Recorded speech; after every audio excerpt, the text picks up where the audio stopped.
este magno evento. En nombre del director de la Facultad de Derecho, del Colegio de Profesores de Derecho Procesal y del Seminario de Derecho Procesal, todos de la Facultad de Derecho de la Universidad Nacional Autónoma de México, les damos la más cordial bienvenida a este conversatorio virtual intitulado La Reforma al Poder Judicial de la Federación. Para dar inicio a este evento de gran importancia jurídica y social, me permitiré presentar al presidium virtual que el día de hoy nos acompaña. En primer lugar, damos la bienvenida al director de la Facultad de Derecho, el doctor Raúl Contreras Bustamante. Bienvenido, doctor. A su vez, damos la más cordial bienvenida al presidente del Colegio de Profesores de Derecho Procesal, el doctor Fabián Mondragón Pedrero. Saludamos la presencia del director del Seminario de Derecho Procesal, el doctor Rodolfo Bucio Estrada, y también nos acompaña el día de hoy nuestros distinguidos ponentes. En primer lugar tenemos a la doctora Macarita Elizondo Gasperín y también al doctor Carlos Manuel Padilla Pérez Berti.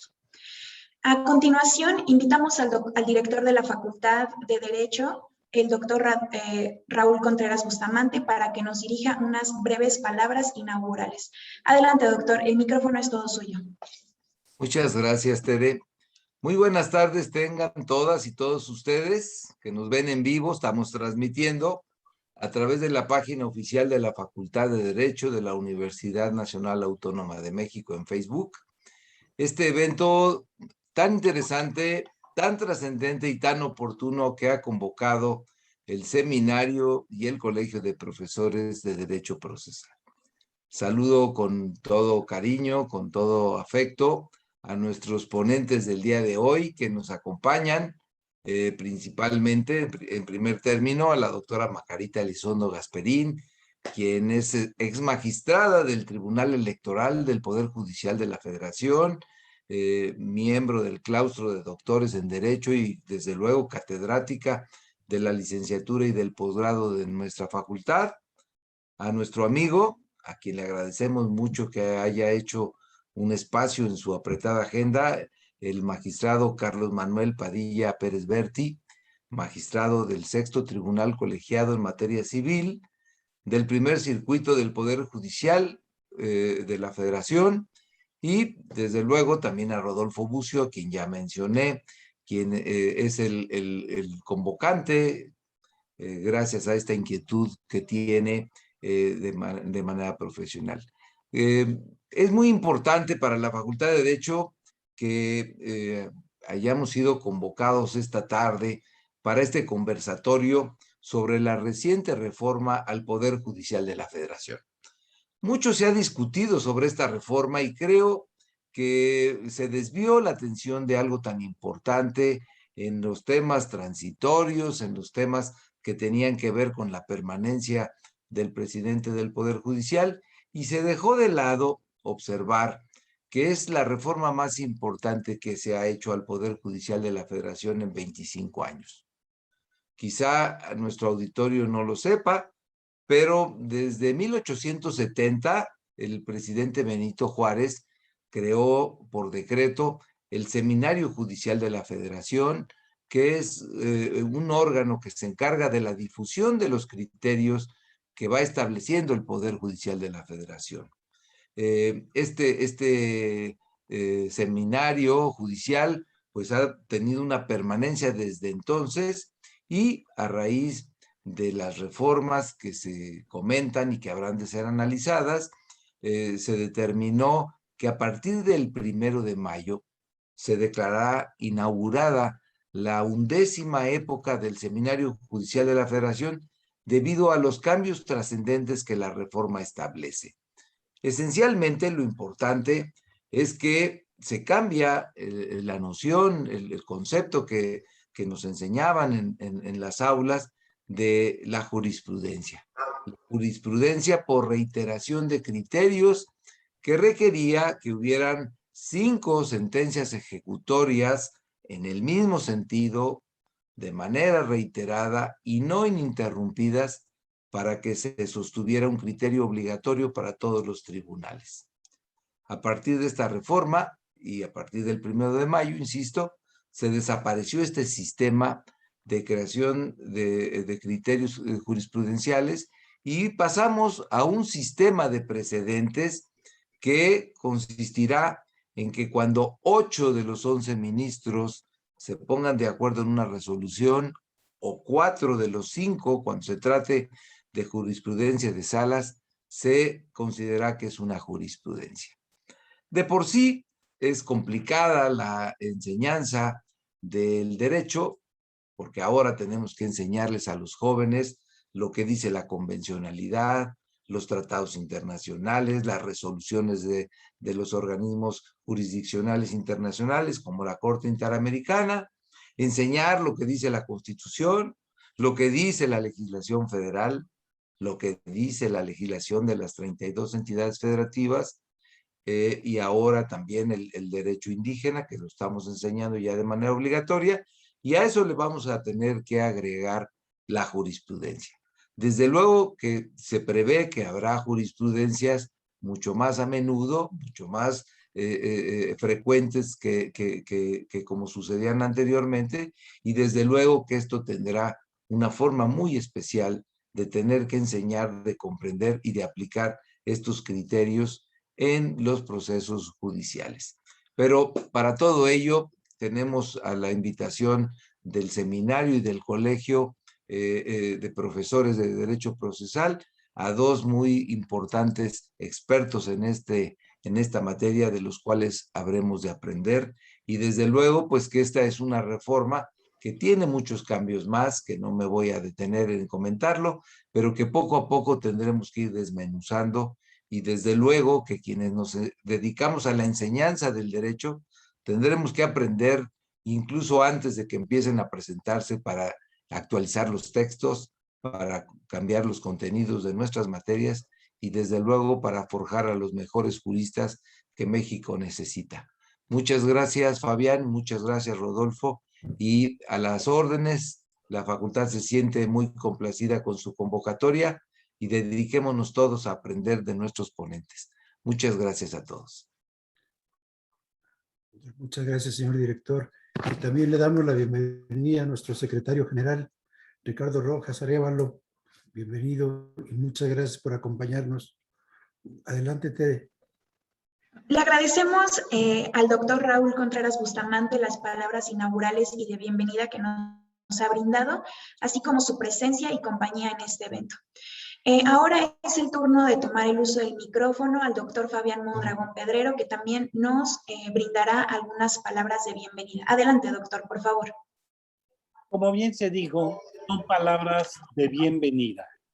Bienvenida por ese cuidado que tiene el señor director de la Facultad de Derecho de estar siempre pendientes de las reformas, pero al estar pendientes de las reformas y máxime en el ámbito constitucional y en el ámbito federal, tener ponentes de la calidad de doña Macarita Elizondo Gasparín, de don Carlos Manuel Padilla Pérez Berti, que van a ver cómo van a aprender de ellos, pero siempre teniendo un excelente director del seminario de procesal, como es don Rodolfo Bucio, pero sin dejar de reconocer siempre la mano amiga, el apoyo de nuestro secretario general, don Ricardo Rojas Arévalo, el ámbito digital de doña Lorena, vean la sensibilidad siempre de las damas hermosas, y adicionalmente nuestra anfitriona, doña Teresa Guadalupe Esparza.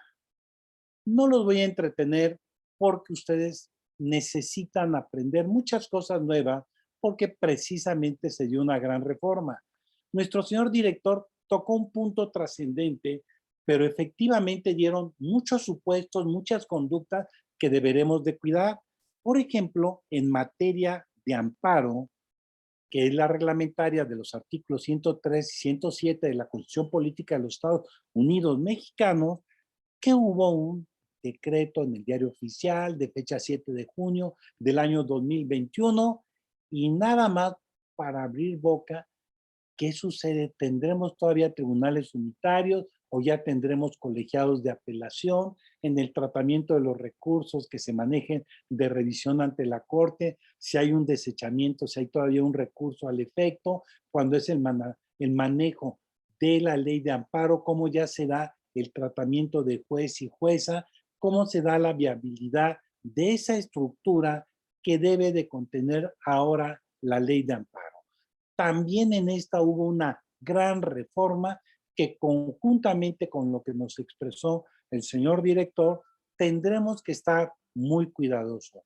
Por eso es tan importante lo que se nos va a exponer, lo que se nos va a presentar, y para no quitarle el tiempo a nuestros ponentes, les doy la bienvenida, los felicito que nos estén escuchando porque seguramente van a tener un gran aprendizaje y siempre cuidando todos estos aspectos, como les dije en un inicio, de nuestro señor director del Seminario de Procesal, don Rodolfo Bucio Estrada. Muchas gracias, que tengan una linda tarde y un gran aprendizaje.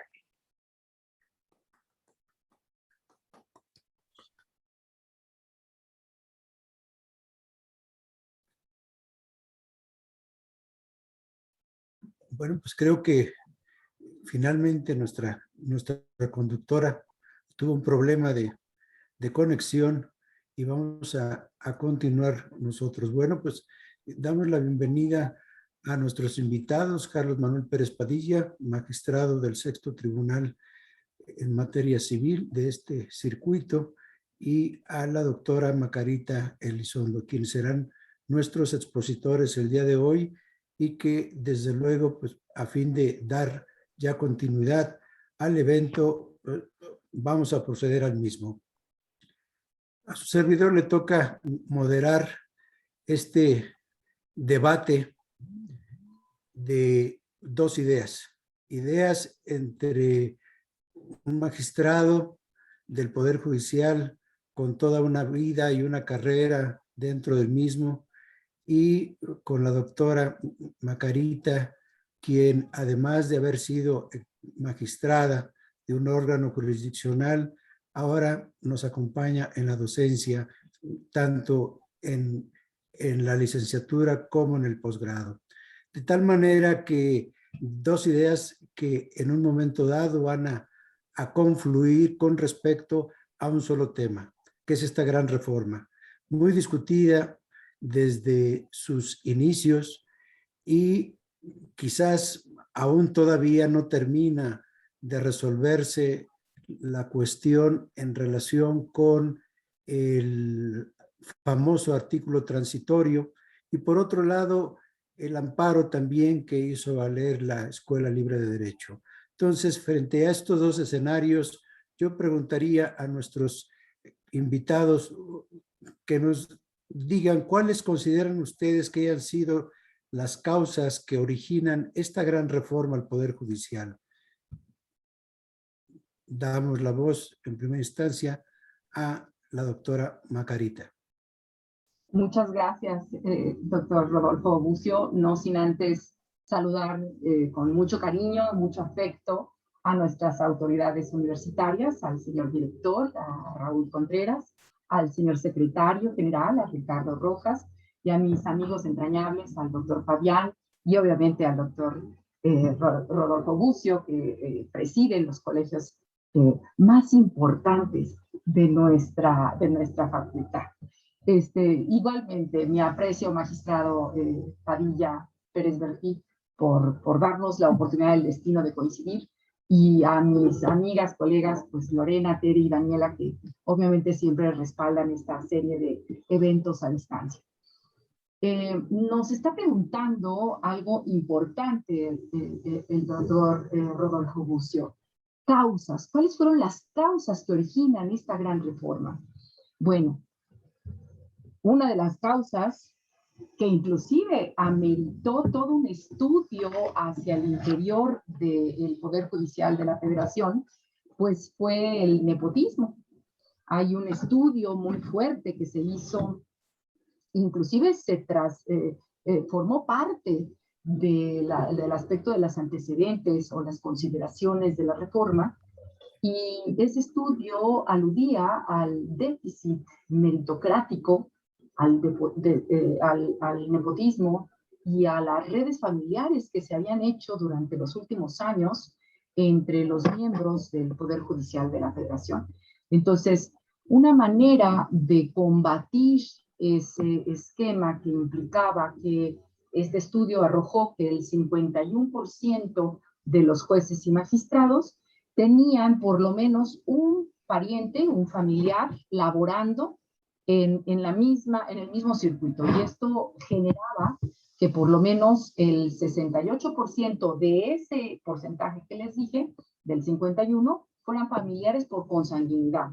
Y hacía que hubiera intercambios de empleos entre las diferentes familias, inclusive se dijo en este estudio que un mismo asunto podía llevar diversas etapas en las diferentes instancias impugnativas dentro del Poder Judicial Federal, inclusive en manos de una misma familia. Entonces, uno de los ejes principales que trata de abatir, combatir, enfrentar esta reforma es precisamente el combate al nepotismo, el combate a la corrupción, y se dijo que se trató principalmente de consolidar un verdadero sistema de carrera judicial con objetivos ciertos, con criterios de vanguardia, verdaderamente objetivos, que hicieran una necesidad de servicio profesional, se profesionalizara a través de una escuela federal de formación judicial. Entonces, yo nada más para abrir bocado diría que una de las causas que se dice que fue la primaria que ocasionó esta gran reforma es precisamente esa. Muchas gracias, doctora. ¿Y usted, magistrado, cómo considera? Si podría abrir su micrófono, por favor. Muchas gracias. Antes que nada, pues muchas gracias por la invitación. Gracias a mi Facultad de Derecho querida, al doctor Contreras, por darnos la oportunidad de estar en mi alma mater, a nuestro secretario académico, al doctor Fabián, doctor Bucio, porque amigo, te puedo acusar de reincidente, porque por más que la riego en estas situaciones, siempre me invitas y te lo agradezco mucho. Y quiero hacer una mención especial a la doctora Elizondo, porque aparte de aguantarme y de tener paciencia conmigo, que lejos de académico, pues yo no tengo nada, creo que debo agradecerle el formato que ella nos sugirió y nos convenció a Rodolfo y a mí, en este caso de un conversatorio, porque eso me da la oportunidad primero de iniciarme en ese formato, que nunca me había tocado esa oportunidad, de aprovechar esta plataforma que para mí es nuevo y que yo creo que es de las cosas buenas que trajo esta pandemia, y que pienso que llegó para quedarse. Y también le agradezco la oportunidad a la facultad y a todos ustedes de que nos dan voz a los juzgadores. Precisamente una de las situaciones que acaba de mencionar la doctora Elizondo, pues es lo que origina esta reforma. Los ataques hacia el Poder Judicial, y esos ataques pues con este pretexto, ¿no?, del nepotismo. Sin embargo, yo considero que son pretextos. O sea, esos ataques, si bien es cierto, existe el problema, no es un problema generalizado, como hay otros problemas dentro del Poder Judicial, pero se ha desviado la atención, pero dicen que el texto sin el contexto sirve para puro pretexto, ¿no? Y debemos conocer todo el contexto y agradecer, ¿no?, los momentos y los tiempos que se dan en estas situaciones. Y gracias a ese pretexto del nepotismo, pues hemos avanzado en esa reforma que inició desde el 1994, ¿no? Y que se había, digamos, estancado o se había dejado madurar, dijeran otros, y que desde el 1994, con el cambio en la Suprema Corte y la formación de un tribunal constitucional, pues estas reformas han ido avanzando y creo que este es un paso más hacia esa consolidación de ese tribunal constitucional, y se han hecho otros pasos en otro tipo de reformas, igual el que acaba de mencionar el doctor Contreras respecto al precedente, pues se da un paso, ¿no? Porque no es una reforma acabada, simplemente se da un pequeño pasito hacia ese sistema del precedente, porque conservamos nuestro sistema anterior, pero digamos que damos un avance hacia ese nuevo paradigma, sin abandonar lo anterior, pero igualmente tenemos modificaciones que son realmente importantes, ¿no? El hecho de que la escuela judicial ya tenga un contenido constitucional, ¿no? Y que sea reconocida como una escuela para formación de jueces a nivel constitucional, lo que le dará pues, una relevancia a la carrera misma judicial, que es la búsqueda que se trae en este fin. La consolidación de la carrera judicial creo que es el fin de esta reforma. Es esa carrera judicial que se busca solidificar, que no nada más trae reformas respecto al nepotismo, que como decía, fue un pretexto, sino que vienen de la mano de la reforma a la escuela judicial, pero también viene de la mano de una nueva ley, ¿no? Una nueva ley que no existía, que es la ley de carrera judicial, que tiene muchos defectos, pero que tiene una gran virtud, que es el hecho de que ya se contempla y ya se regulan situaciones que no estaban reguladas, ¿no? Y que dará más seguridad, más fuerza a algo que a todos los que formamos parte del Poder Judicial nos llena de orgullo, ¿no? Que es la carrera judicial. Si algo tenemos los que estamos de este lado, es precisamente el amor a la institución.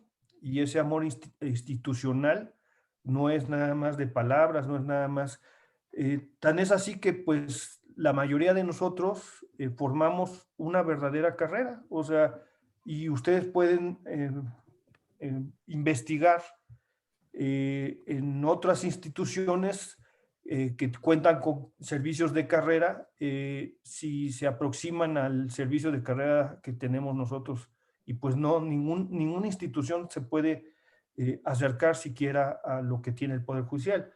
Y de ahí viene nuestro amor, nuestro cariño hacia la institución y pues también nuestra gran oportunidad que nos dan este tipo de foros, de venir no solamente a quedarnos en hablar de nuestras sentencias, a hablar mediante nuestras resoluciones, sino también a venir a platicar y acercarle al auditorio la otra cara, ¿no? La cara que está oculta, el hecho de que atrás de nuestras resoluciones hay mucho trabajo, mucha investigación, mucho estudio, pero también sacrificio, ¿no? Y no nada más hablar de corrupción o hablar de nepotismo o hablar de situaciones de rezago, cuando realmente hay situaciones que no se conocen, ¿no? Y que platicábamos hace rato antes de entrar, que hay un órgano jurisdiccional los 365 días abierto, ¿no? O listo para recibir promociones. Entonces, y la pandemia ha sido pues muestra de ello, ¿no? Nosotros no hemos dejado de trabajar. Hay órganos jurisdiccionales recibiendo, resolviendo en todo momento. Y eso es importante, ¿no? Y eso es vital el conocerlo. Entonces creo que esta reforma lo que concluyo es decir que es la continuación de la gran reforma que se inició en 1994 y que tiene por objetivo el fortalecer la carrera judicial, que es la base de todo el Poder Judicial, ¿no? Y ya cuando hablemos de qué falta, pues complementaremos la siguiente gran tarea que se tiene, ¿no? Por abordar en estas lides, ¿no? Bien, pues muchas gracias. Como antecedente tenemos estos dos campos. Por un lado, el nepotismo, por otro lado, la continuidad de una reforma que se inició desde 1994. O sea, pero yo les preguntaría ahora, o sea, ¿cómo fue ese proceso legislativo en este proyecto? Ya tenemos el día de hoy un parlamento abierto que no solamente en este contexto, sino ya hay gobiernos abiertos que van a incidir en un diálogo. ¿Existió un diálogo en este proceso legislativo para llevar a buen fin esta nueva reforma? Esa sería la siguiente pregunta. O sea, ¿cómo vieron ustedes el proceso legislativo?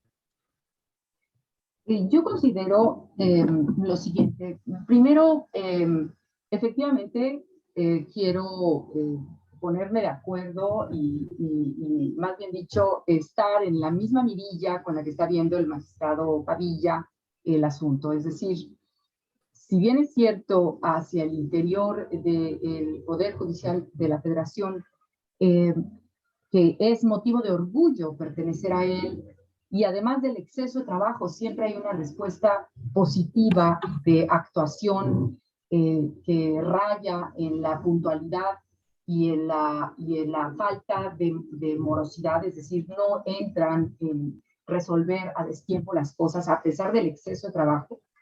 Efectivamente fueron pretextos el utilizar el nepotismo como una de las armas principales para decir vamos a abatirla y por lo tanto legislamos sobre ellos. Pero lo que me llama la atención en este caso es que ese calificativo nace en el 2019, cuando desde octubre de 2019 empiezan a haber esos diálogos institucionales entre los tres poderes. Y es un proceso histórico de colaboración entre los tres poderes. Yo creo que difícilmente se ha dado una postura en donde los tres poderes coinciden en algo, en este caso con esta iniciativa de compara el Poder Judicial. Y desde octubre del 2019 a febrero del 2020, obviamente fueron 4 meses en donde pues casi puedo decir que fue demasiado rápido, desde que se pusieron a platicar en ese diálogo institucional, interinstitucional, a que presentan la iniciativa, fue demasiado rápido. Quiere decir que ya tenían algo guisado o consensado desde antes, porque en febrero del 2020 presentan ese proyecto de reformas. Y 8 meses después el Senado lo dictamina, lo aprueba y lo pasa a la Cámara de Diputados. A los 15 días posteriores, estoy hablando 27 de noviembre del 2020, la Cámara de Senadores lo aprueba y 15 de diciembre del 2020 la Cámara de Diputados lo aprueba. O sea, ya va todo en caballo de Hacienda para la reforma. Y entonces, al aprobarlo la Cámara de Diputados, pasa automáticamente, obviamente, aquí dijo bien Rodolfo, fue uno de los principales reformas que mereció el Parlamento abierto.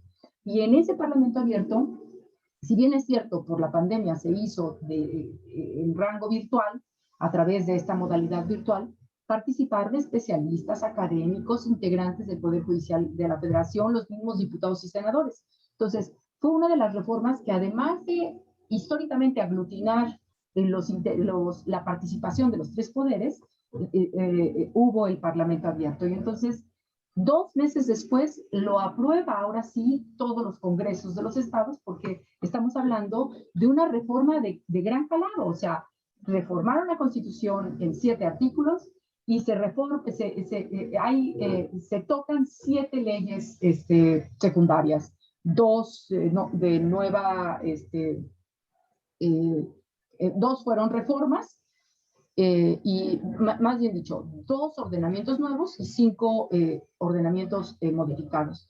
Entonces, yo creo que esta reforma, yo estoy convencida que la que sí fue de gran calado fue la del 94 para efecto de consolidación del órgano máximo de constitucionalidad, que fue la Corte, y esta otra reforma lo pudiera yo calificar como la reforma que viene a fortalecer la carrera judicial y tangencialmente, marginalmente, aborda elementos importantes como son lo que ya dijimos, el cambio de época criterial, en donde efectivamente estamos viendo ya la 11ª época jurisprudencial, y facultades que se reservan de manera extraordinaria reservada a la Corte.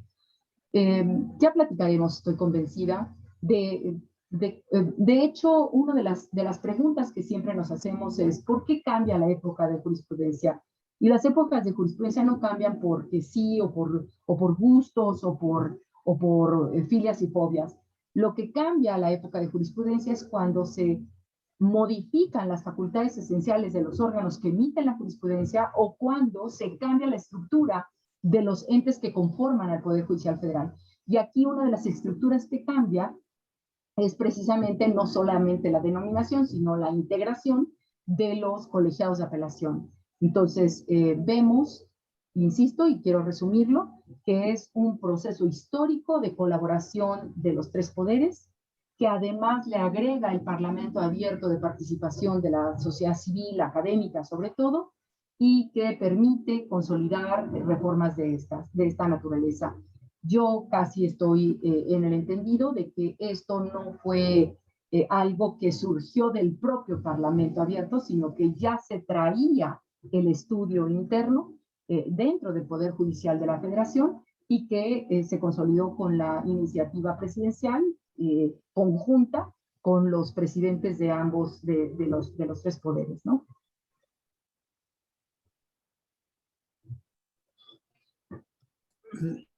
Muchas gracias, doctora. Y pues bueno, es algo que le toca ahora al magistrado verlo desde adentro, realmente cómo vieron este proceso legislativo, si hubo realmente un parlamento abierto en relación con esta gran reforma, si fueron o no, digamos, escuchadas las voces al interior del Poder Judicial, no solamente el ponerse de acuerdo entre los 3 poderes, como lo afirma la doctora. O sea, ¿cómo lo vivió usted, señor magistrado? Yo lo dividiría en 2 partes, doctor.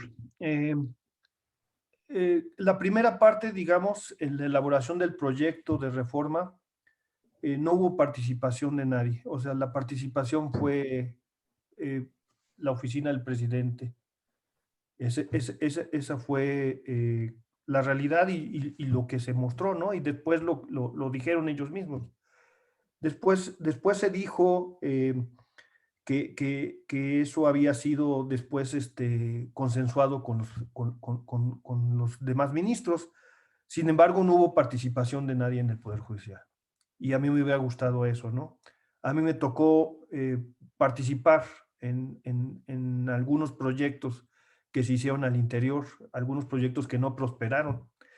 Y se hacía un esfuerzo por hacer modificaciones, tomando en cuenta no solamente cuestiones académicas o procesales, sino que también tomando en cuenta situaciones prácticas. Y eso es lo que no sucede en esta reforma. Hay situaciones prácticas que se les fueron. ¿Por qué? Porque no contemplaron la parte operativa, porque no contemplaron la parte práctica de la situación. O sea,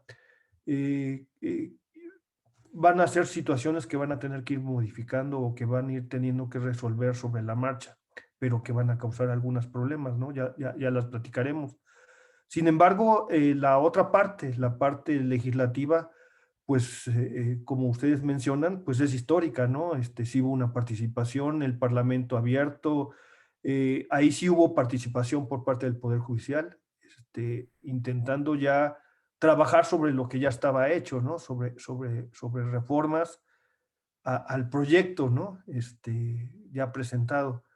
Pero hubiera sido ideal el partir ya de un proyecto, pues, un poquito más pensado, un proyecto un poquito más meditado, un proyecto más consensuado dentro del Poder Judicial, no porque hubiera que limar cosas que nos dolieran, sino porque había cosas prácticas, cuestiones que van a dar lugar a situaciones más adelante en las cuales pues, se va a tener que hacer reformas, modificaciones, acuerdos.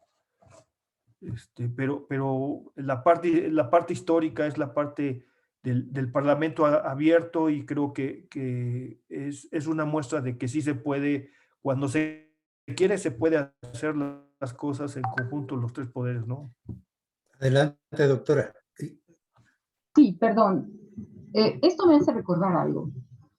En 1986, cuando existía una forma en que podíamos participar, recuerdo la gran reforma electoral que generó inclusive la integración de un tribunal electoral, estoy hablando 86, finales de 86, para que en 87 se diera la gran reforma electoral. Y la Secretaría de Gobernación en ese entonces convocó a todo mundo. Estoy hablando que yo era recién egresada de la facultad y presenté en aquel entonces una intervención de lo que yo creía que debía ser un tribunal electoral. Y me la aceptan en la Secretaría de Gobernación y me dicen cuál era la fecha en que yo tenía que intervenir. Estaba yo muy joven y yo no creía cómo entre tantos grandes tratadistas y tantos me habían tomado en cuenta. Entonces, un parlamento abierto es abierto a todo mundo, no es teledirigido, porque el que convoca pues tiene perfectamente la intención de integrar mesas a la ideología o a la tendencia que quiera de posicionar temas. Entonces, un parlamento abierto, teledirigido, a ver quién ingresa y de qué forma, bueno, pues obviamente va marcando tendencias. Entonces, si bien es cierto, este fue el primer parlamento abierto, es interesante ver cómo todavía sigue en la mesa de la discusión una propuesta creo que le llaman ley general, si no es que mal recuerdo, la propuso Muñoz Ledo, la ley general del Congreso. Y esa ley no se aprueba y es la que trae todos los señalamientos del Parlamento abierto. Entonces, este Parlamento abierto, pues de facto, es una costumbre, de facto, por primera vez se hace, pero no se ha elegido la ley que efectivamente la regule como tal y establezca una participación abierta de la sociedad. Aquí es casi a invitación directa de los parlamentarios. Qué bueno que se hizo, que tomaron en cuenta a la academia, a quienes pudieron posicionar sus ideas, pero todavía yo creo que en ese punto sí hay que ir, tiene que legislarse al respecto. Entonces, en fin, esta reforma creo que hemos coincidido en el sentido de que es una consecuencia de la reforma del 94, 30 años después, casi 30 años después, pero que pues va a permitir consolidar y fortalecer más que nada la carrera judicial. Bien, muchas gracias. Sí, es el Parlamento abierto, como lo vemos ahora, no solamente está en el Poder Legislativo, sino también está en el Ejecutivo, en razón de que hay una presión social para que las instituciones se abran a la sociedad, de tal manera que se plasma no en función de una ley, sino en razón de esta gran empuje de la sociedad civil que exige espacios de comunicación y exige en un momento dado una mayor estabilidad en esa comunicación necesaria para el buen funcionamiento de un gobierno. Y ya he hecho este pequeño preámbulo en relación con lo que es la reforma, entraríamos ya a los puntos un poquito más de detalle en relación con la reforma. Y yo les preguntaría a ustedes el impacto, ¿qué impacto tuvo o que trae consigo el cambio de tribunales unitarios de circuito a tribunales colegiados de apelación? ¿Qué impacto tiene este cambio de un tribunal colegiado unitario a un tribunal ahora de apelación o colegiado de apelación? Adelante, doctora, por favor. Pues fuera del nombre, ¿verdad?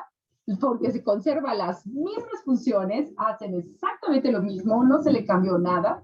Lo único que implica es la integración por 3 miembros, cosa que antes su nombre lo decía, eran unitarios, ahora ya son colegiados. Y bueno, pues quisiera pensar que eso hace pues mejor, más, fortalece inclusive el debate y pues le da margen más de certeza a las decisiones que se tome en un tribunal colegiado, como vendría siendo los de apelación. Pero fuera de eso, pues su nombre viene a confirmar la labor que hacían, porque era verdaderamente una instancia de apelación respecto de los asuntos fuera del amparo que conocen estos órganos que ahora ya son colegiados, pero hasta donde yo sé, magistrado Padilla, usted me confirmará en su momento, no se le da mayores atributos a los colegiados de apelación que los que ya tenían. Muchas gracias.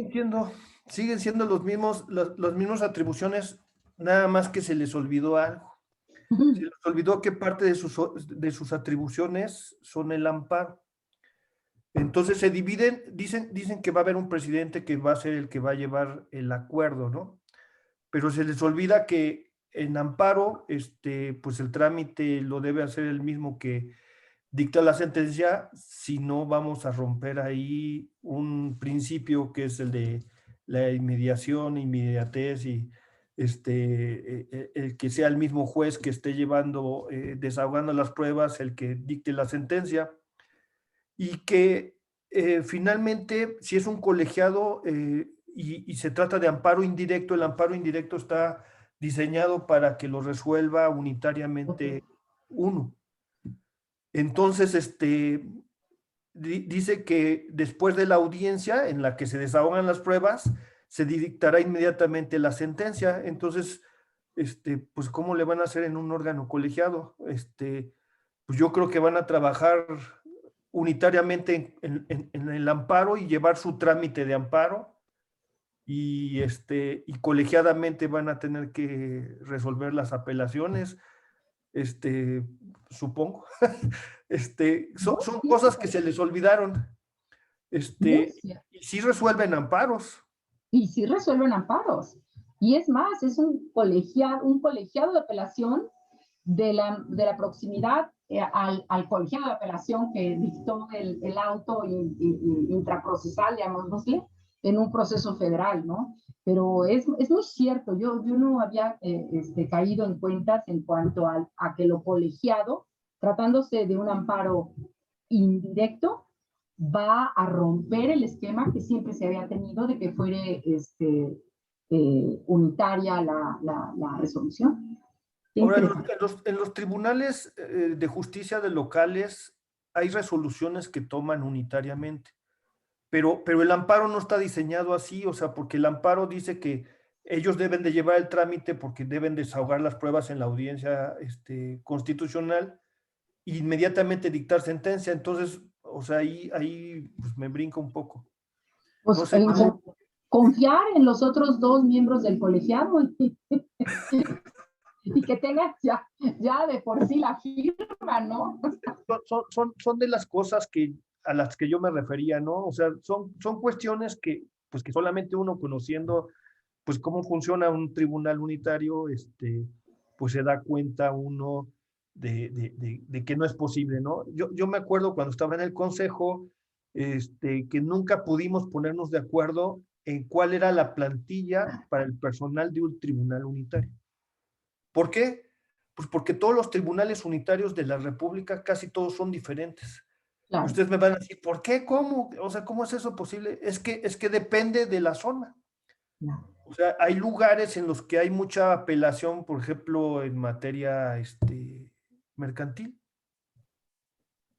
Y hay lugares en los que hay mucho, mucho penal. Ajá. Y hay lugares en los que hay mucho amparo indirecto entre ellos. Por lo mismo, ¿no? Del trámite del proceso. Entonces, no hay un tribunal unitario único, ¿no? O sea, todos son diferentes y tienen muchas plantillas. Entonces, eso hace más complicado aún, pues yo no sé cómo le van a hacer, si al unitario van a sumarle otros 2 magistrados y le van a sumar personal o no sé cómo le van a hacer. Bueno, de hecho, van a ser a través de acuerdos generales, como el Consejo de la Judicatura Federal va a establecer esa forma de operar, pero lo colegiado nadie se los quita, No, ya no. ¿no? Ya no. Bueno, Ahora van a tener que deliberar colegiadamente las apelaciones, eso es lo que les ordena. Pero en cuanto al amparo, pues no se dice nada. No, nada. O sea, pues ahí está planteada la la duda. pregunta, la cuestión, que en una comparación de la resolución en el fuero común, sí tenemos las resoluciones en forma unitaria, en grado de importancia de la misma resolución, es decir, apelaciones que se consideran contra autos o sentencias interlocutorias son resueltas de manera unitaria y de manera colegiada se resuelven las apelaciones en contra de las sentencias definitivas. Pero aquí no podemos dar ese margen de importancia, dado que pues, todo va a ser importante en función de una apelación en contra de qué, de todo el proceso en un momento dado.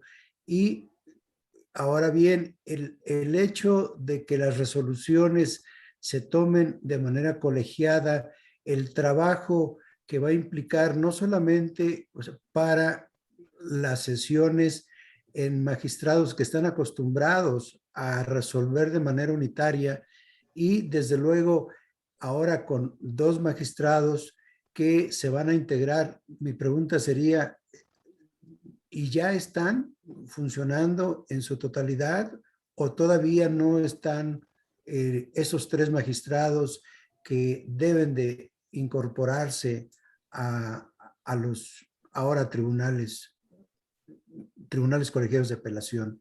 No, el propio transitorio da un margen para que eso suceda. Igual con el tribunal, los tribunales estos regionales Los circuitos, los plenos. Bueno, pues ya ahí tenemos, esperemos entonces en la práctica diaria del día a día a ver cómo se va a resolver este problema del amparo indirecto. A lo mejor, Rodolfo, fíjate que se le ocurre al Consejo de la Judicatura, quiero pensar, hacer una cuestión bastante ecléctica. Es decir, cuando se trate de apelación, será colegiada la sentencia. Y cuando se trate de amparos indirectos, entonces cada magistrado va a resolver de manera unitaria, aunque forme un... ¿Se van a distribuir? ¿Se van a distribuir? Puede ser. Bueno, pues ahí tomamos nota. Y algo que nos lleva de la mano de los tribunales colegiados de apelación. Ahora, ¿cómo va a suceder en relación con los plenos regionales? ¿Qué impacto tendrá estos plenos regionales con la jurisprudencia? Si realmente los anteriores plenos de circuito vienen a dar esa igual funcionalidad en relación con la jurisprudencia o cambia en algo con estos plenos regionales en relación con la jurisprudencia. ¿Ustedes qué opinan?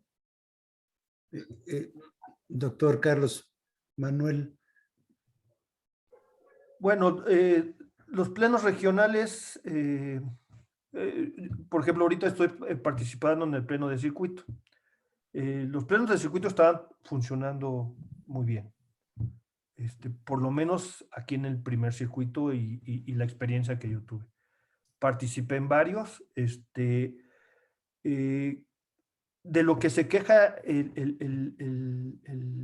el abogado litigante es de que no hay un criterio en diferentes circuitos, ¿no? Que hay una variedad de criterios. Sin embargo, bueno, o sea, el pleno de circuito estaba funcionando porque primero despresurizó la corte, le quitó mucho trabajo a la corte en cuanto a legalidad y se resolvían los plenos de circuito que eran, digamos, la región en la cual era obligatoria la resolución. Eso ayudó mucho, dar certeza. Ahora, unificar por regiones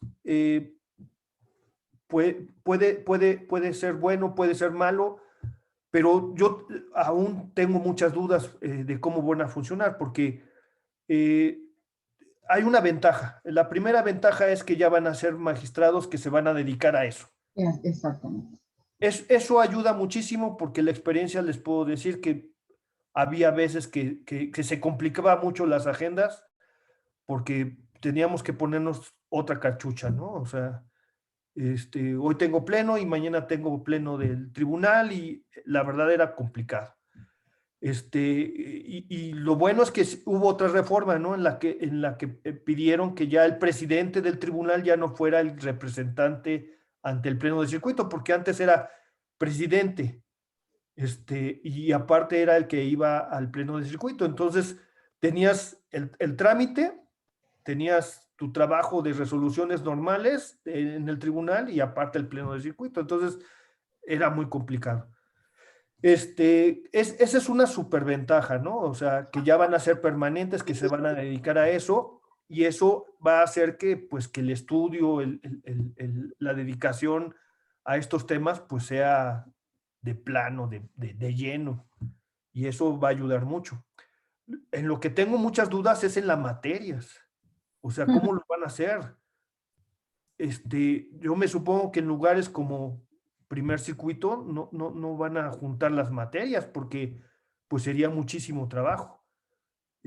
Hay plenos que tienen mucho trabajo, por ejemplo, los administrativos.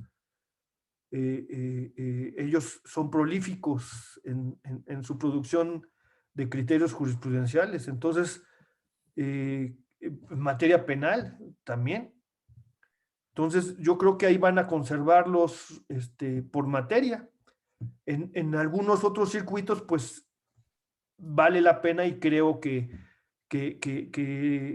es muy acertado el hecho de que los junten, porque, pues, son circuitos pequeños, circuitos en los que hay pocos órganos jurisdiccionales, en los que en realidad no hay contradicción, o fijado un criterio, pues no va a haber ningún problema. Entonces, en esos lugares va a ser muy benéfico y va a auxiliar muchísimo y va a dar certeza. El problema va a ser en donde está muy concentrado, ¿no? Guadalajara, Monterrey, Ciudad de México. Pero pues lo veo como un buen ejercicio, como un segundo paso, reconociendo siempre que el pleno de circuito funcionó y funcionó muy bien, y los criterios ahí están, ¿no? Los criterios ahí están. Muchas gracias. Adelante ahora. ¿Usted qué opina, doctora? No, nada más me gustaría que nos ayudara a precisar el magistrado Padilla. Hoy día hay plenos de circuito integrados por más de 3 magistrados. A veces llegan a ser hasta 10, ¿cierto o no es cierto? No, aquí somos 14. Ahí está. Y ahora en materia civil. los plenos regionales nada más se van a integrar por 3. Sí. Entonces, el trabajo se va a triplicar. Pero a eso se van a dedicar. Bueno, afortunadamente, eso sí, quiere decir que puede que tengan más sesiones con mayor periodicidad, eso sí. Está precioso el trabajo, porque mira, nada más no tienes trámite. Y vas a estar estudiando puros criterios, entonces va a estar, no tienes conflictos, es muy bonito. Entonces, o sea, va a ser un premio. Va a ser un premio. Va a ser un premio. Yo lo consideraría un premio, o sea, es muy bonito el que te paguen por estudiar, ¿no? Y no comprometerse, ¿no? Y no tener problemas, o sea, porque no tienes el conflicto, no estás resolviendo un problema. Ahora, yo lo que sí quisiera dejar claro es que vinculado a este tema de los plenos regionales, es preciso señalar que no se va a terminar el sistema de reiteración de criterios. O sea, ese sigue estando, por lo menos en los tribunales colegiados, para que pueda haber jurisprudencia y que para que pueda contradecirse una con otra, debe de haber los 5 precedentes y los 5 precedentes. Los únicos órganos que dejaron de tener el sistema de reiteración es el Pleno y las salas de la Corte. Entonces, sigue habiendo sistema de reiteración. Es más, esta nueva ley divide en capítulos el sistema de jurisprudencia por reiteración, la jurisprudencia por contradicción, la jurisprudencia de sustitución de precedentes y precisamente la creación de precedentes. Entonces, hay que dejar claro de esta manera, la creación de precedentes le atañe exclusivamente a Pleno y Corte, y la de reiteración, contradicción le atañe a los colegiados de circuito. Entonces, es algo importante porque si bien es cierto, ya existía el esquema de que bastaban la declaratoria general de inconstitucionalidad, ya la tenía la Corte, ahora estas reformas de la ley orgánica, lo único que quitaron es que en lugar de que sean 2 asuntos en el mismo sentido, basta un solo caso precedente para que sea obligatorio el que emita el pleno de la Corte.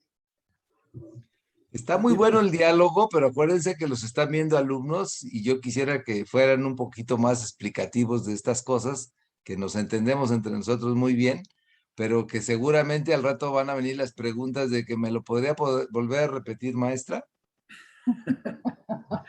Bien, muchas gracias, buena intervención. Ahora, en relación con esta reforma, ya hablamos de los plenos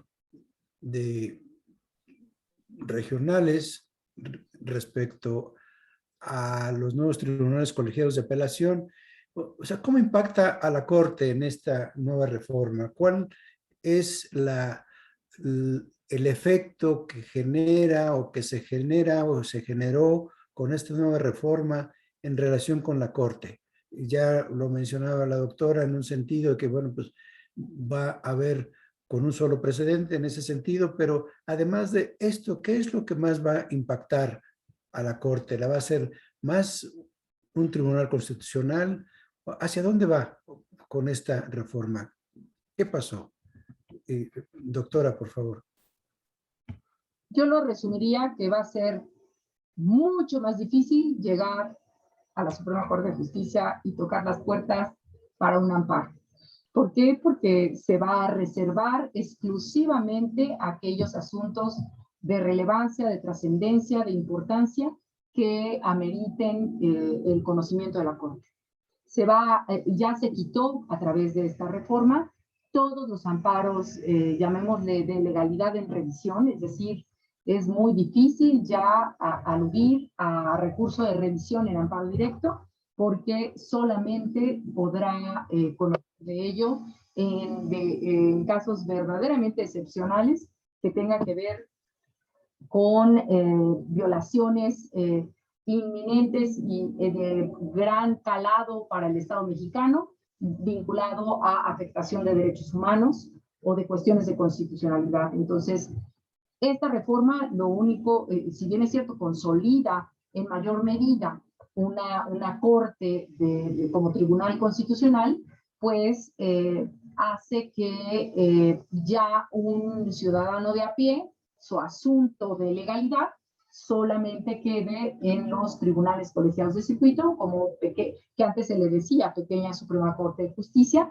y bueno, se entiende, porque inclusive había muchos asuntos que no siendo tan relevantes para el conocimiento del órgano máximo integrante del Poder Judicial de la Federación, como es el Pleno, las salas de la Corte, pues llegaban a ellos de una u otra manera porque pues impugnaba la inconstitucionalidad de la ley. Entonces, Esta es una reforma que lo que enfoca principalmente es a una corte, a un tribunal constitucional que solamente va a conocer de aquellos asuntos, seguirá teniendo la facultad de atracción, es decir, aquello que vea tanto en amparo directo o en indirecto, que puede ser del conocimiento y que debe ser resuelto de mayor medida, ya lo veo venir en los outsourcing, lo va a conocer la Corte, ¿no?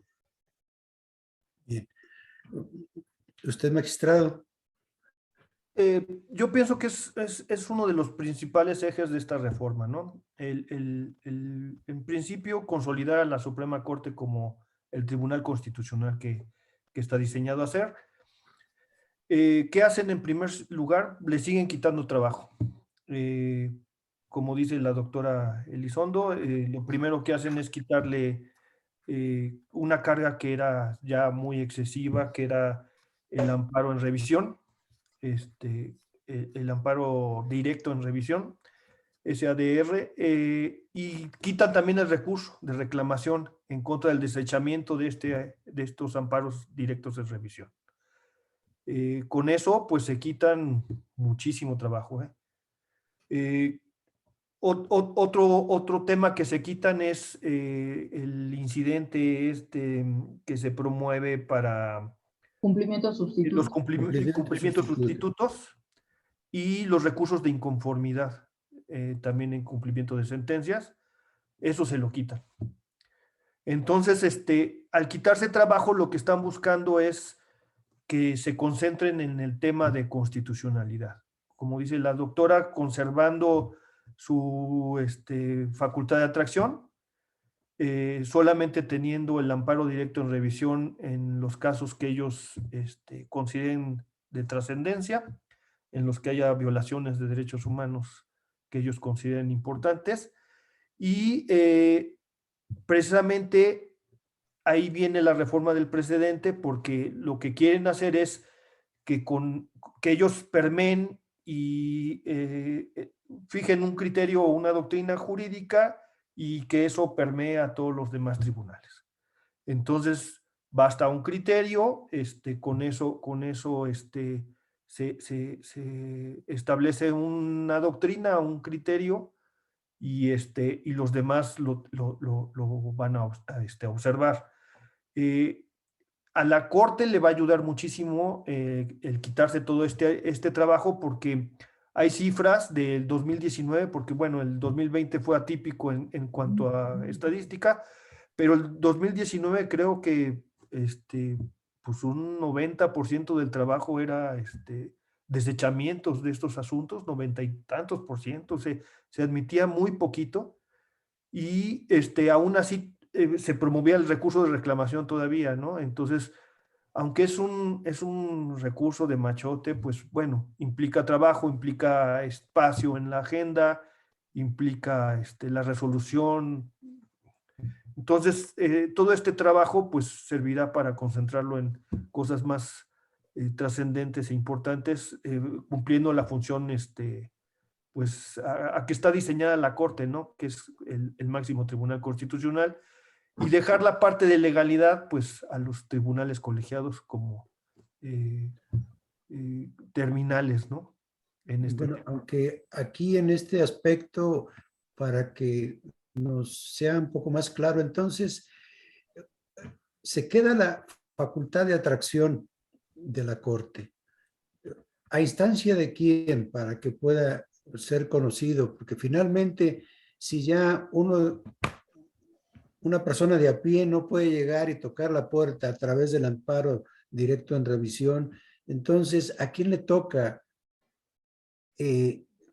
incidir en esa solicitud de que la Corte atraiga un expediente para resolver una cuestión de legalidad? Muy buena pregunta, Adelante, Rodolfo. Tengo entendido que no se reformó esa parte, que subsiste, y por lo tanto es el propio tribunal colegiado que caiga en su cancha un asunto, una papa caliente, y que tenga que resolverse en ese momento de manera rápida, porque tenga que establecer criterios a nivel nacional. Entonces, ahorita lo que siempre se tenía era, el propio colegiado lo puede solicitar, la facultad de atracción, un ministro de la Suprema Corte de Justicia y en ese entonces el Procurador General de la República. Entonces, si esto no cambia, va a suceder exactamente lo mismo, es decir, subsiste la facultad de atracción y serán estos tres los que puedan solicitarlo. Inclusive, normalmente los propios litigantes hacían la promoción, pero el que puede solicitarlo es el órgano. Magistrado, Sí, correcto. bien. Así es la situación, pero finalmente la última palabra es de la Corte, ¿no? La Así Corte, es. con su cerciorari, será la que decidirá qué asuntos atrae y qué asuntos no atrae. Y también lo puede hacer ellos de oficio, ¿no? Y así ha sucedido. Bueno, Así es. Igual en el amparo directo en revisión, ellos determinarán cuál es el de trascendencia, importancia, y que hay una violación grave de derechos humanos. a derechos humanos. Aunque si es, en este caso, una herramienta más para la impartición de justicia, pues hay quien los vería como ya no existiría ese recurso o ese efecto de un acceso directo a la justicia. Hay quien lo podría ver de esa forma, porque si me quitan un derecho a interponer un recurso, entonces, ¿dónde está ese recurso efectivo o amplio de acceso a la justicia? Viéndolo del otro lado. Pero bueno, ese sería materia de otro tema, pero finalmente en eso impacta.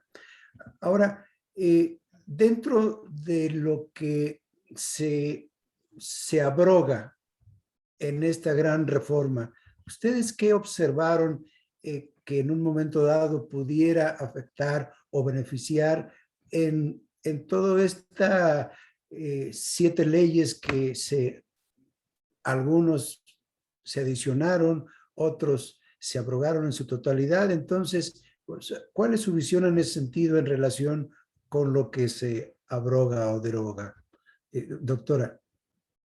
Bueno, ahorita ya vimos, tenemos 2 meses de la existencia de esta nueva ley orgánica del Poder Judicial de la Federación.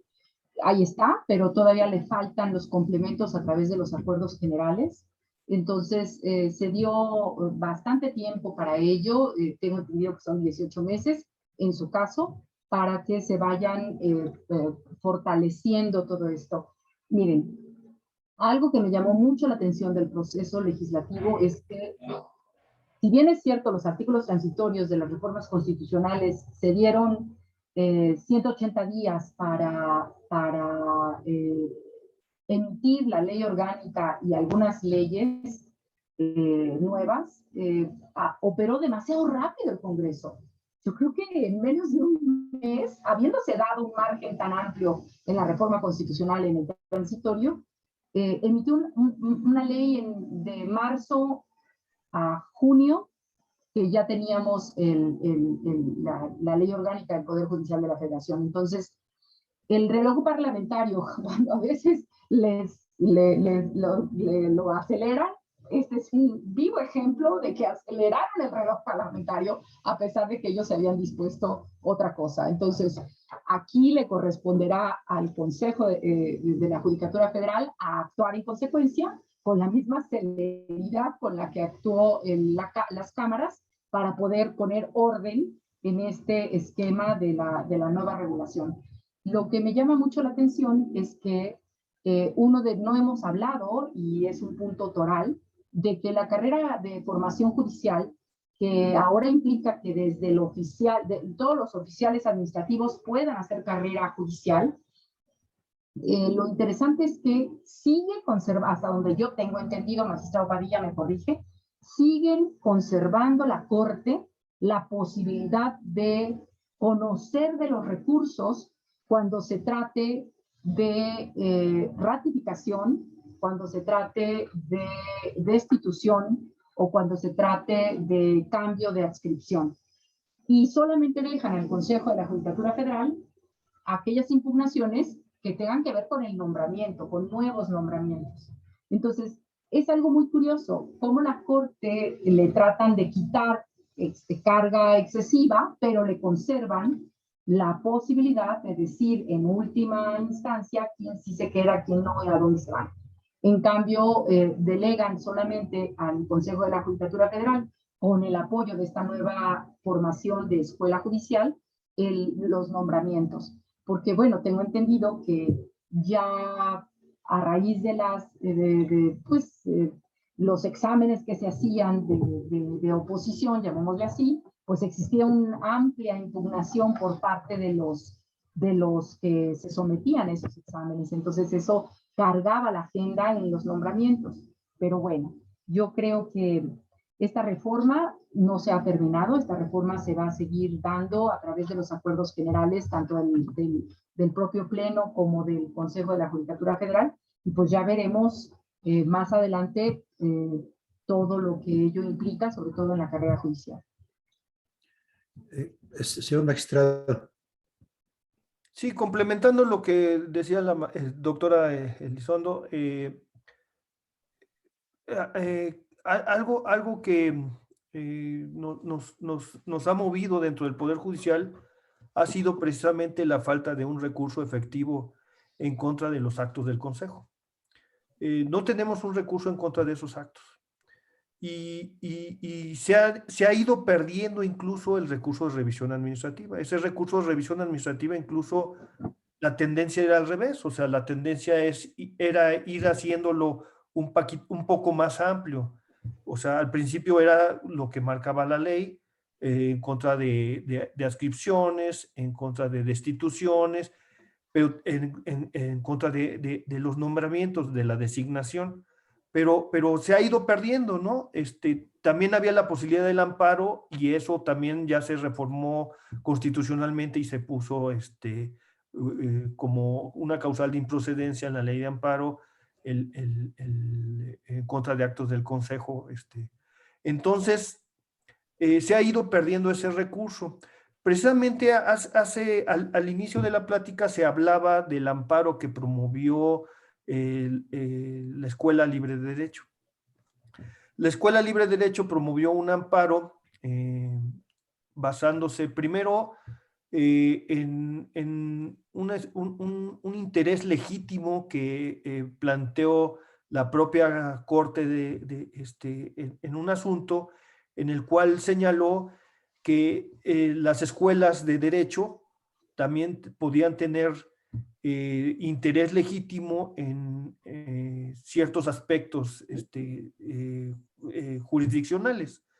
Y en este caso, ellos consideran que tienen la facultad de promover y la legitimación para promover el amparo porque consideran que se está violentando la independencia judicial. El amparo está muy interesante. Contiene, entre otras, esta situación que estamos platicando, la falta de un recurso efectivo, la pérdida de algunos derechos. Se habla de una verdadera carrera judicial, pero como decía yo al principio, hay muchos errorcitos, ¿no? Por ejemplo, en los nombramientos,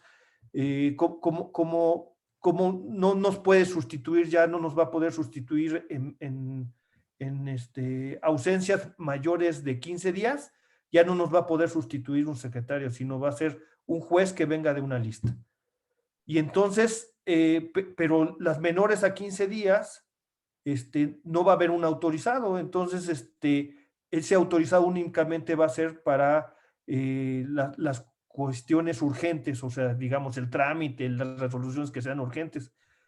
Pero, por ejemplo, un órgano colegiado, un órgano, un juzgado de distrito se va a dejar de resolver 15 días en lo que o sea, son cosas que como que faltan lagunitas ahí en esos acuerdos, perdón, en esas reformas, ¿no? El esperar, por ejemplo, se terminan los periodos de sesiones para los tribunales colegiados. Es decir, los tribunales colegiados tenían un periodo de sesiones. Entonces, en julio y en diciembre tenían sus vacaciones, cerraban los colegiados. Nada más quedaban abiertos los que estaban de guardias. Con eso, la experiencia nos decía que era suficiente porque lo que resuelve un tribunal colegiado en esa época, pues son quejas. Esa es su mayor atribución. ¿Por qué? Porque los órganos jurisdiccionales del fuero común cierran, están de vacaciones. Entonces, lo que resuelven son quejas, ¿no? Entonces, bastaba con que estuviera un tribunal de guardia.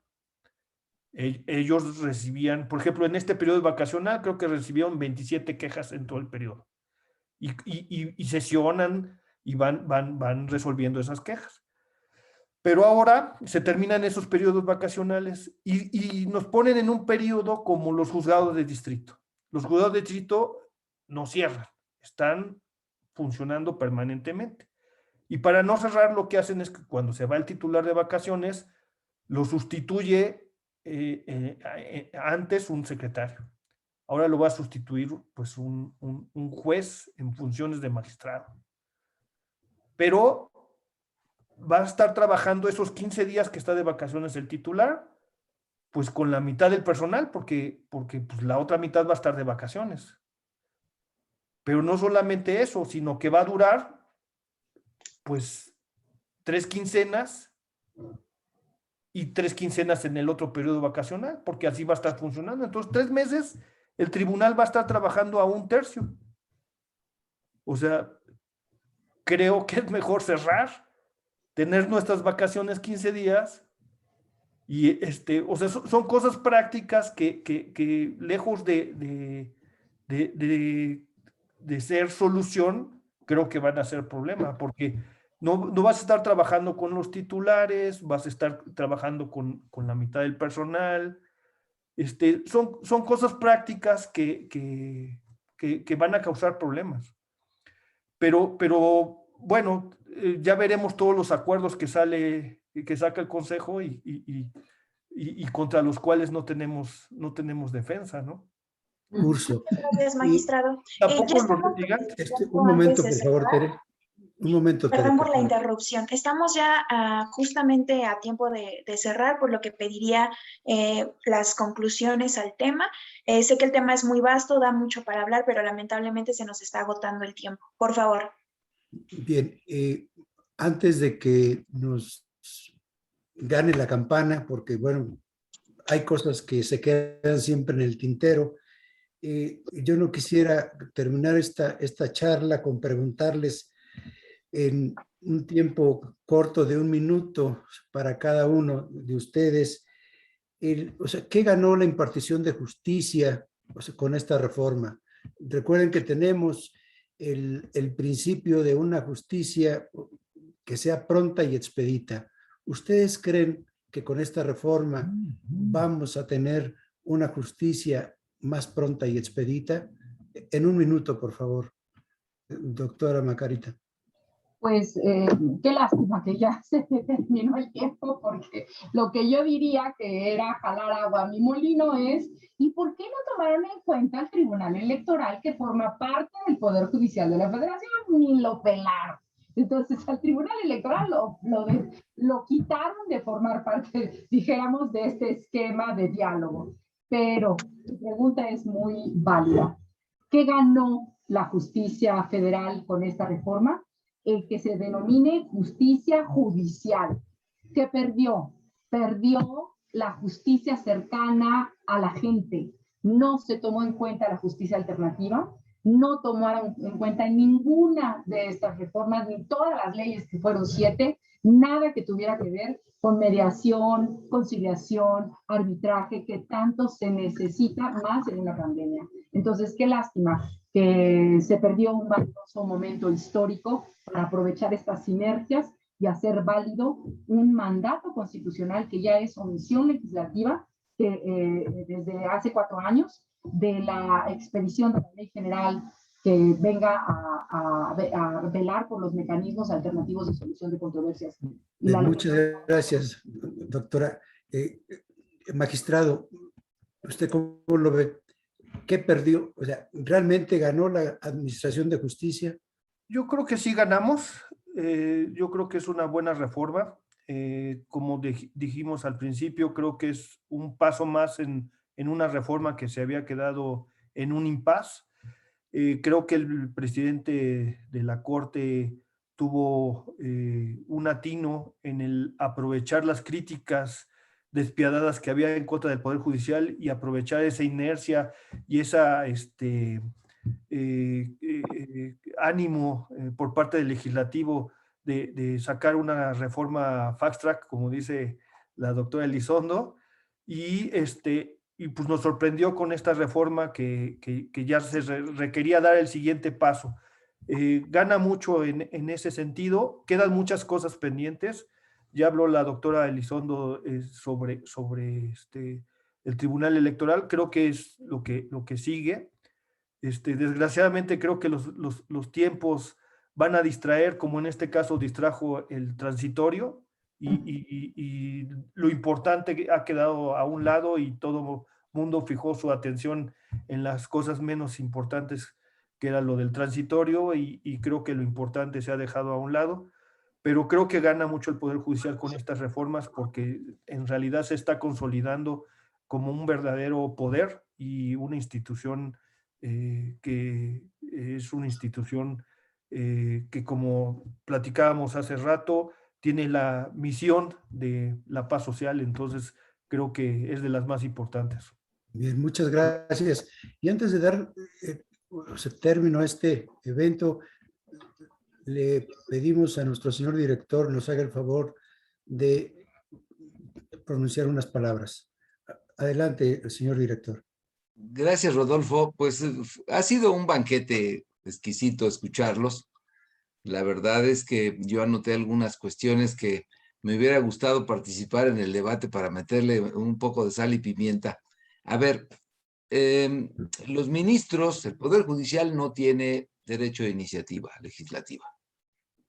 Yo creo que esta reforma es una reforma, efectivamente, como dijo la doctora Margarita Elizondo, donde hay una colaboración entre los tres poderes, porque tengo la impresión de que el poder ejecutivo y el legislativo ratificaron y le dieron un voto de confianza a la iniciativa de reforma constitucional y a la iniciativa de leyes secundarias. O sea, la legislación secundaria, tanto la reforma como la legislación secundaria, son proyectos que, si bien estuvieron sometidos ahí a un parlamento abierto, mi impresión es que salieron tal cual las propuso el Poder Judicial.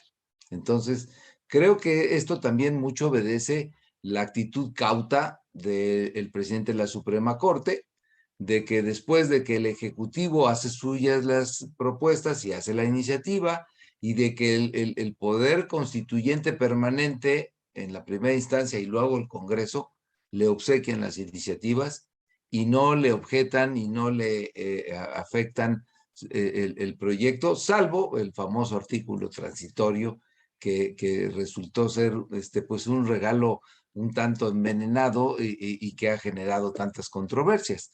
Pero entiendo yo la cautela. A la Facultad de Derecho también las barras y los colegios le pedían que nos pronunciáramos, y yo siempre dije que había que ser cautelosos, que el presidente de la Corte, entendiendo todo lo que es el proceso político y todo lo que es el proceso de reforma, se había transitado, había que entender que no se podía, después de que le obsequiaban las dos reformas, pues tener una actitud de rompimiento que genera una confrontación. Además, hay que recordar que el Poder Judicial va a necesitar presupuesto para poder echar a andar la reforma, y necesita también tener una buena consideración por el Poder Legislativo y el Ejecutivo en el próximo presupuesto. Entonces, la reforma es una reforma del Poder Judicial. Si se consensó adentro o no se consensó, ese es otro tema. Creo que efectivamente tendrán que trabajar mucho para que todas estas cosas de sensibilidad que nos ha expuesto el magistrado Padilla Pérez se resuelvan, y se resuelvan dentro. Había voces que pedían pues que el Consejo de la Judicatura no dependiera del presidente de la Suprema Corte, todas estas cuestiones que se han comentado, porque bueno, pues tiene un poder fabuloso. Ojalá que toda esta escuela judicial y todas estas reformas realmente ayuden a que el Poder Judicial no sea tan endógeno. O sea, una de las cosas que criticábamos es que era muy endógeno. A lo mejor ese control en donde solamente los de adentro tenían posibilidades de ascenso generó de manera indirecta y a lo mejor tangencial el nepotismo, pero ojalá sea abierto hacia la academia, esta escuela, que no sea nada más de miembros del Poder Judicial. La única posibilidad que tiene hoy el Poder Judicial de tener la aportación de personajes del foro, de la academia, de otros poderes, es cuando se designa un ministro en la Corte. Pero de ahí en fuera, todo lo demás es carrera judicial. Ojalá que de alguna manera también en la construcción de esta nueva institución y de esta carrera, también tomen en cuenta que hace falta la opinión de la academia, también tomen en cuenta que hacen falta profesores que no tengan siempre la visión exclusivamente judicialista, sino una visión constitucionalista, una visión externa, y que realmente la carrera judicial se enriquezca y no que se siga concentrando exclusivamente dentro del poder como si fuera un coto. Esto creo que es importante decirlo desde la academia, digamos, es un sentimiento que ya estaba y que ojalá lo tomen en cuenta, y desde luego pues que nos quedamos con ganas de esa transformación del Consejo de la Judicatura, de la consideración del Tribunal Electoral, que ha sido vilipendiado y que ha sido muy golpeado en estas últimas fechas, y también desde luego que le faltó a la reforma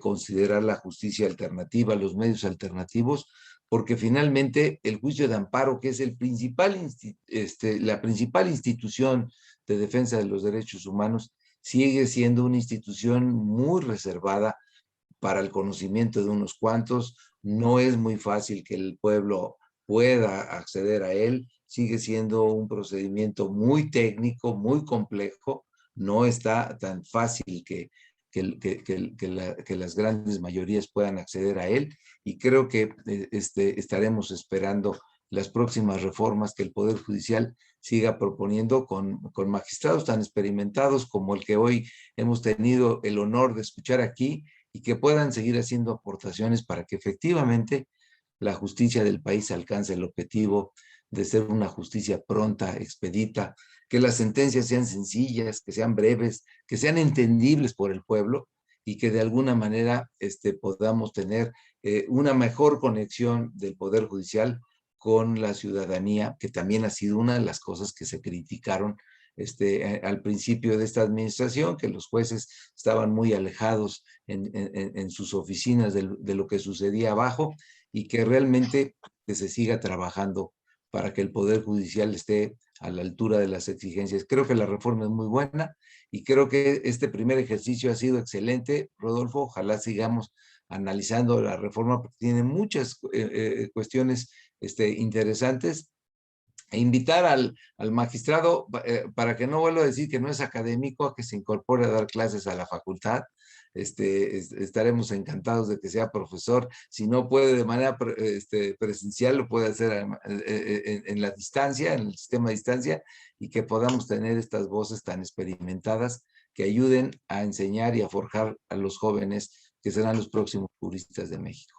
Gracias. Muchas gracias, Macarita. Muchas gracias, Carlos Manuel. Muchas gracias, Rodolfo. Y gracias por invitarme porque aprendí mucho. Al contrario, señor director. Adelante, Tere.